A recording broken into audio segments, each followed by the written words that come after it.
The Biblioteca Nazionale in Naples is one of Italy's largest libraries, with a collection of well over 1 million books and manuscripts. The reading rooms, filled with the aroma of old leather, seem untouched by the 21st century.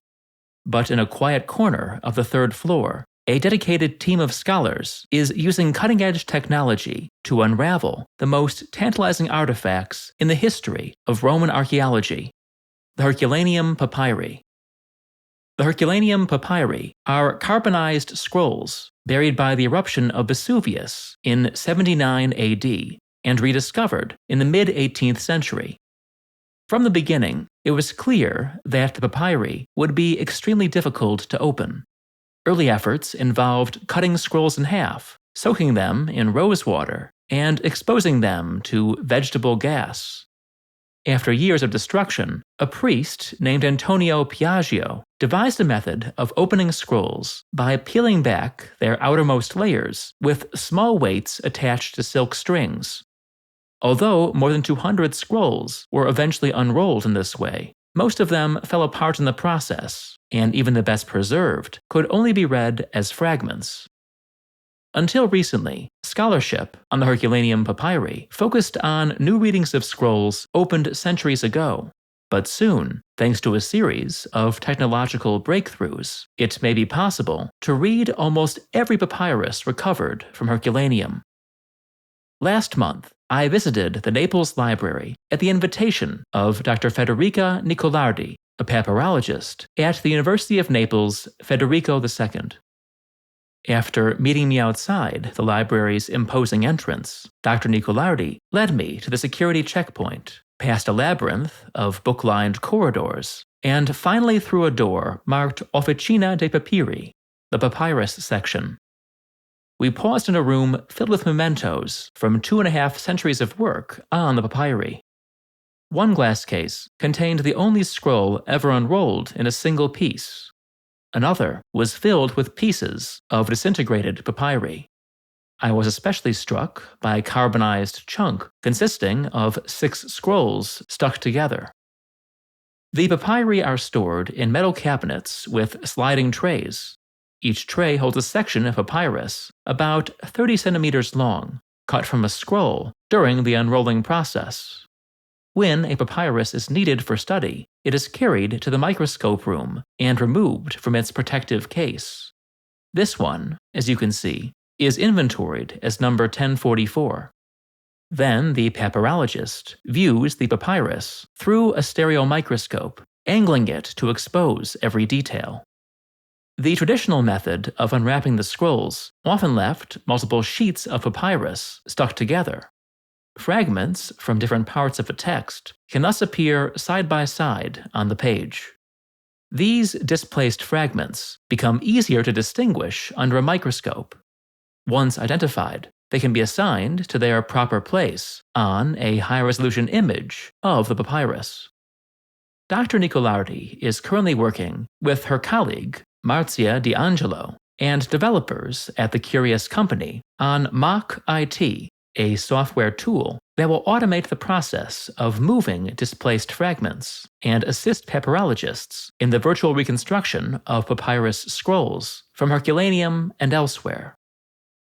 A parallel technological breakthrough is being sponsored by the Vesuvius Challenge, a project using AI, more precisely machine learning, to virtually unwrap the Herculaneum Papyri.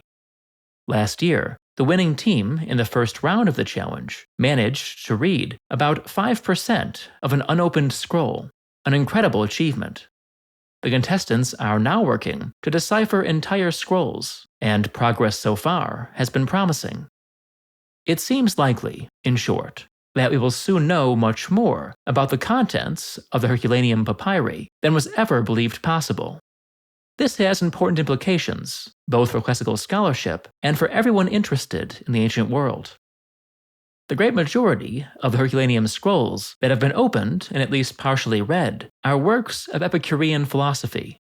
This school, the great rival of the Stoics, claimed that the greatest good was pleasure, not simple indulgence in sensory delights, but ataraxia, freedom from fear and pain. Most scholars think that the small room in which most of the papyri were found contained the personal library of Philodemus of Gadara, an Epicurean philosopher who wrote in the mid-1st century BC. Philodemus's works outnumber all others and often appear in multiple copies, some marked up as drafts. The fragment recently deciphered by the Vesuvius challenge team seems to belong to an unknown work of Philodemus about the pleasures derived from the senses. Of the more than 1,800 whole or partial scrolls recovered from Herculaneum, about a third remain unopened. If these can be read, most will almost certainly be works of Philodemus. Since he wrote on topics ranging from music to rhetoric, these treatises will throw fresh light on the whole mental universe of the Hellenistic world. It's likely that the unopened scrolls include at least a few lost works of history and literature. Fragments of history by Seneca the Elder and an epic poem about the Battle of Actium have already come to light. Just last year, a scroll now in Paris proved to contain a lost history about Alexander and his successors. More surprises undoubtedly await. There's real hope that the scrolls we have now are just the tip of the iceberg. The villa in which the scrolls were discovered is only partially excavated. Its buried rooms likely contain another, less specialized library filled with works of history and literature. The discovery of such a trove would revolutionize our understanding of the classical world on a scale not seen since the Renaissance. But even if there are no other scrolls, the recent breakthroughs of the Vesuvius Challenge and the ongoing work of Dr. Nicolardi and her colleagues ensure that the Herculaneum Papyri will continue to illuminate a world that has profoundly influenced our own. To learn more about the Herculaneum Papyri, watch my interview with Dr. Nicolardi, linked in the description and on screen.